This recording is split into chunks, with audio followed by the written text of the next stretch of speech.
Madame, Monsieur, bonjour et bienvenue dans cette nouvelle édition du 12h30. Voici les principaux titres de ce journal. Quel avenir pour les enfants des professionnels du sexe? Des éléments de réponse dans quelques instants dans les dossiers de la 2. Après cette projection, nous reviendrons dans l'actualité en Géorgie où l'ex-président Saakashvili a été condamné à une peine supplémentaire de 4 ans et demi de prison. Merci de suivre l'information sur la chaîne qui vous rapproche de l'essentiel. La prostitution est un problème social qui a toujours suscité de plus en plus d'inquiétudes. Elle constitue la forme la plus ultime d'oppression à l'égard des femmes et forme un système d'exploitation à la fois économique, social et moral. Les conséquences de cette pratique sont vastes. L'une d'entre elles, beaucoup moins évoquée, est la situation des enfants nés de la prostitution.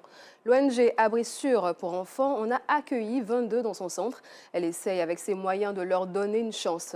Stigmatisés et appelés enfants de l'ombre, quel avenir est réservé à ces enfants en quête d'identité? C'est tout de suite dans les dossiers de la 2 proposés par Laurence Cacra.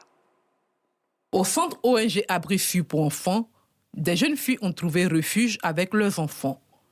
Elles exercent le plus vieux métier du monde, la prostitution.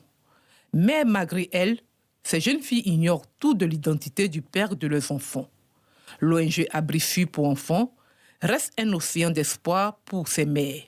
L'une d'entre elles, génitrice de jumelles, témoigne sa reconnaissance et relate les circonstances de sa présence dans ce centre. Moi, j'étais enceinte. Le père n'a pas reconnu la grossesse. On était chez ma tante. On ne s'est pas attendu. Il était enceinte, donc il dormait dans les rues. Donc, quand elle a fait mes consultations à l'hôpital, c'est eux qui m'ont demandé. La sage-femme m'a dit, elle me suivait là. Elle fait examen de 120 000 francs. Il dit, il n'a pas 20 000 francs. Toujours quand il est là, elle passe sur moi. Une fois que je suis partie, elle me dit, si tu ne fais pas, il ne va pas te regarder, il n'a pas examen ça. Il ne va pas te réveiller, je ne te prends pas. Bon, il y avait une dame, une inspectrice, je lui ai expliqué mon histoire. Elle n'a pas eu de souci. C'est elle qui m'a recommandé au centre social d'Adjamé. Elle dit qu'ils n'ont pas un dortoir. Mais ils vont essayer de voir. Ils ont appelé ici. Alors aussi, on m'a appelé, maman, mais il ne veut pas venir. Quand on donne mon numéro à la dame là, toujours m'appelle. Il faut venir, ma fille, il faut venir. Avec ton état là, ce n'est pas prudent, tu dors dehors, ce n'est pas bon. Et ça, je suis venue ici. En tout cas, je suis venue, je n'ai pas regretté. Parce qu'elle fait pour moi, moi-même, ce n'est pas ce que je vais lui dire. La vie ici baigne dans une ambiance conviviale, familiale. Les enfants ont droit à l'éducation. C'est une priorité pour ces mères déterminées à donner une chance de réussite à leurs enfants. Papa, le bébé là, il est là, mais il ne veut plus mon enfant. Là. Donc, c'est ça, il a expliqué tout à maman. Ça passe bien. Mais... il dort en l'aise, il mange tout ce qu'il veut. Donc, ici, là même, là, c'est très intéressant, même, c'est bon. À l'école, dans ces classes de la petite section, les enseignantes dévouées à la tâche communiquent des sentiments de bien-être aux tout-petits. La base, d'abord, on leur apprend à reconnaître que Dieu les aime. C'est parce que Dieu les aime qu'ils sont venus au monde. Donc, on leur inculque la valeur de Dieu, de ce que Dieu veut de nous. Quand on a été créé à l'image de Dieu, on est tous les mêmes. Et Dieu a un grand cœur d'amour pour tous les enfants. Quel que soit ce que tu es, Dieu t'aime. Et la maîtresse aussi t'aime. C'est pourquoi elle est avec vous chaque jour. Le centre dispose également de baby-sitters pour prendre soin des enfants. Quand les enfants viennent, des fois ils sont fatigués. Par la grâce de Dieu, on arrive à bien s'occuper d'eux. Vraiment, ils ont besoin d'amour en quelque sorte. Donc on les couvre de cet amour, on joue avec eux, je les masse, donc ça les donne de la force, ça donne de l'assurance et puis ils sont en joie. J'aime ça vraiment, ça me plaît bien. Et quand je fais aussi, les enfants retrouvent leur joie de vivre. Donc moi aussi, ça m'encourage vraiment. Le personnel administratif veille au bon fonctionnement du centre et à l'encadrement des enfants. Vous avez mangé? Personne ne chauffe? Non. D'accord, ils ont bien dormi. D'accord. On a reçu le premier bébé. Un enfant déjà malade et déshydraté. C'était compliqué. Et on a lutté un peu. En tout cas, elle était au soin, les médicaments, tout. Quand l'enfant s'est retrouvé, il y a un autre qui est venu. Si tu le vois, lui aussi déshydraté, Fontanet qui tombe dedans. Waouh! Mais Dieu a fait la grâce. Aujourd'hui, l'enfant est bien joli. En tout cas, je suis contente. Il a 2 ans aujourd'hui. Et il est venu en 9 mois. Il ne pouvait même pas s'asseoir. Quand il s'assoit, il tombe. L'ONG a une mission spécifique, distiller le bonheur. La belle de nuit, c'est cette survivante du travail sexuel. Un travail qui lui laisse des blessures physiques sur le corps, des blessures morales et voire même des blessures spirituelles. Et cette situation fait qu'elle vit en situation de détresse. Et cette situation de détresse aussi place l'enfant qu'elle porte depuis son sein en situation de vulnérabilité. L'enfant naît dans un milieu qui est vraiment accro à beaucoup de choses. Du coup, plusieurs prédateurs se présentent à l'enfant. Le travail même de la mère est le premier prédateur.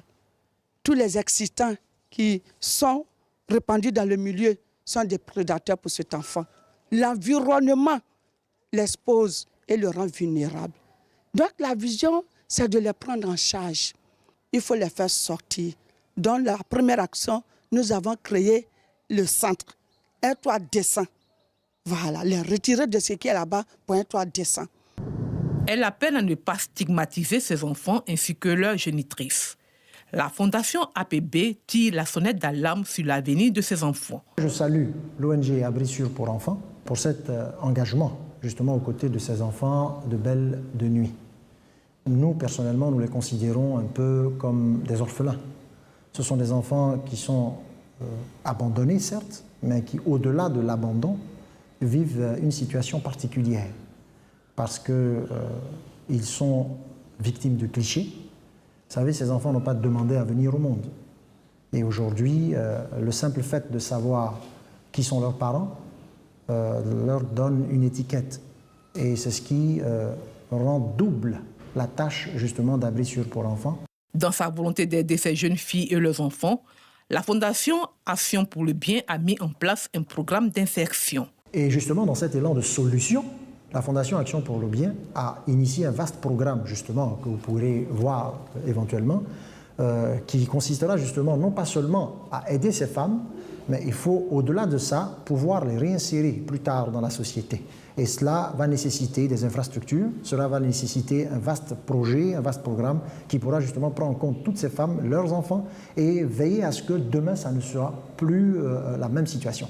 L'État de Côte d'Ivoire, à travers le Conseil national des droits de l'homme, CNDH, créé sous l'impulsion des Nations Unies, collabore avec tous ces acteurs au service des personnes vulnérables, à l'instar de l'ONG Abri Sûr pour enfants.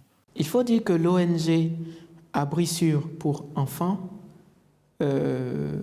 a en vue d'aider à rétablir l'identité des personnes qui se trouvent dans ces conditions. C'est-à-dire que dans ce milieu, vous verrez des populations à risque d'apatridie. Ils sont victimes d'exploitation à des fins économiques ou à des fins sexuelles. Mais quand ces personnes ont l'occasion de s'enfuir pour échapper aux vices pratiqués dans ce milieu, mais elles se retrouvent à la rue sans aucun document administratif.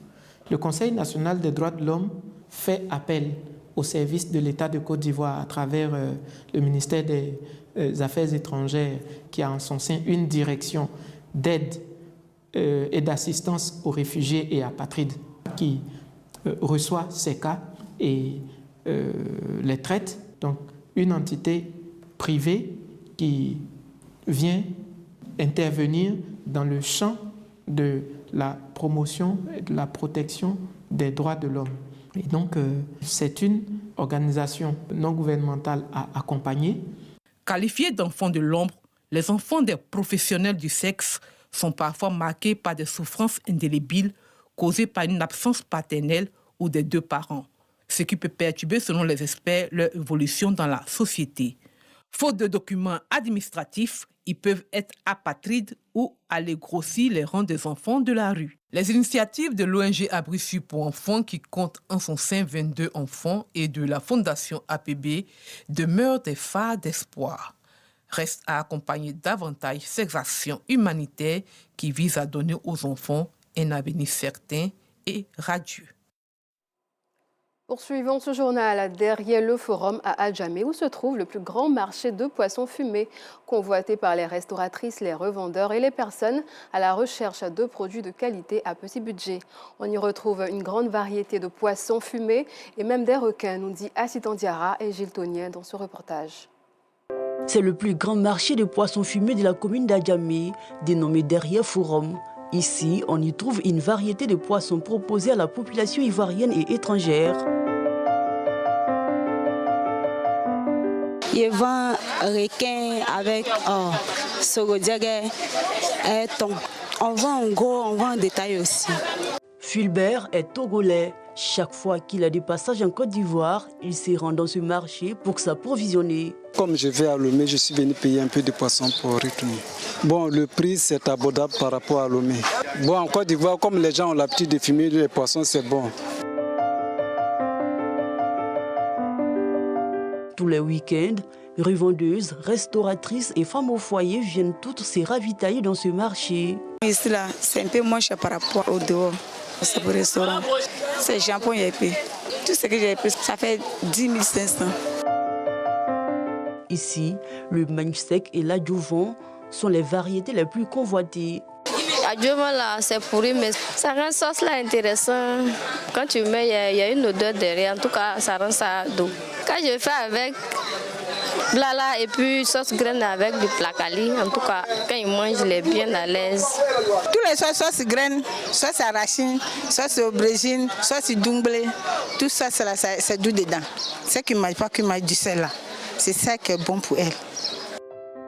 Oumar est spécialisé dans la vente des silures, mâchoirons et plusieurs autres variétés de poissons fumés. Mâchoirons fumés, d'eau douce. Et puis maintenant, il y a les poissons aussi à Bamako. Et puis il y a un poisson qu'on appelle Djarawana aussi à ça. À Djakandji, Milago, Mâchoiron, Gogo, ça les gens payent beaucoup.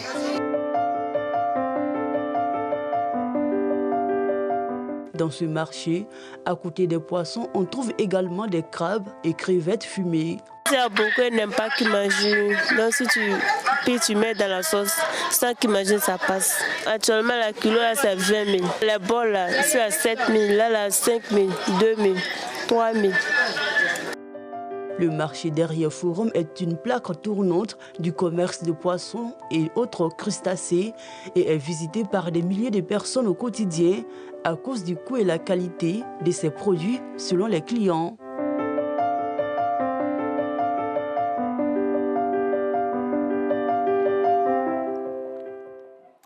Une page religion à présent, ce mois béni de Ramadan et de carême chrétien.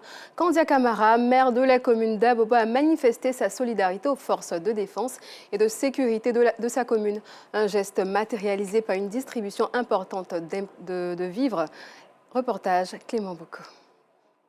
Manifester sa solidarité en faveur des forces de défense et de sécurité exerçant dans la commune d'Abobo. C'est tout le sens d'une opération de partage de dons en vivres de Kandia Camara, maire de la commune, à l'occasion de cette période de jeûne musulman et de carême chrétien. Au nom de son Excellence Madame Kandia Camara, présidente du Sénat de Côte d'Ivoire et maire de la commune d'Abobo, qui est une commune de générosité et de partage. Ce moment pareil, elle ne peut pas oublier ses frères, la préfecture de police. Séduit par ce geste de portée sociale, le colonel Roger Yeo Kolo et des bénéficiaires sont reconnaissants. Ce sont au total 4,5 tonnes de sucre et 1,5 tonne de riz qui ont été offerts à l'ensemble des forces de l'ordre et de sécurité d'Abobo. 2021 déjà condamné. Terminons cette édition en Géorgie où, à 57 ans, l'ex-président géorgien Saakashvili a été condamné ce lundi à 4 ans et demi de prison pour avoir illégalement franchi les frontières géorgiennes à son retour d'exil en 2021. Déjà condamné en 2018 par contumace pour abus de pouvoir et arrêté dès son retour d'exil, il cumule désormais 12 ans et demi de détention. Ses partisans dénoncent des poursuites politiques tandis que l'Union européenne et l'Ukraine réclament sa libération. C'est la fin de ce journal. Merci de l'avoir suivi. Prochaine édition, 17h40. Je vous dis à demain, 12h30.